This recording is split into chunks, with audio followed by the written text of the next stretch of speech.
Hey guys, good morning at literal kakagising ko lang. Huwag kayo mabother, kakaspritan ko lang kasi sa pink parlor. So, kinailangan ko siyang ibabad while I sleep and then mamaya huhugasan ko na siya para it doesn't look as crazy as this hepatitis. Great news! We got invited sa biggest Halloween party in the country, the Opulence Ball. So, this year it's gonna be the New Nocturnals hosted by Raymond Gutierrez. Dinadaluhan tong party na to ng mga A-listers, Ann Curtis, Kylie Versosa, Bel Mariano, and me. Sino ba naman ako?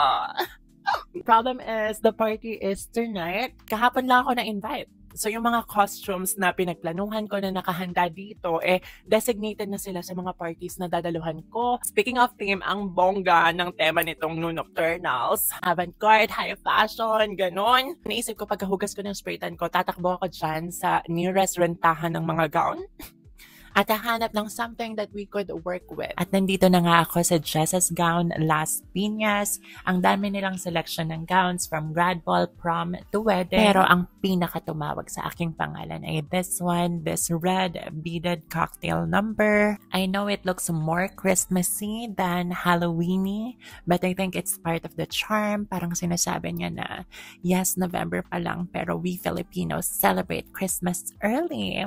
So I'm loving this up until, babe, meron siyang mint white version. So this one screams Christmas pa rin, pero parang more on winter ice queen, very Queen Elsa. So nalilito ko, could you help me? Comment down below, should I go for red or white?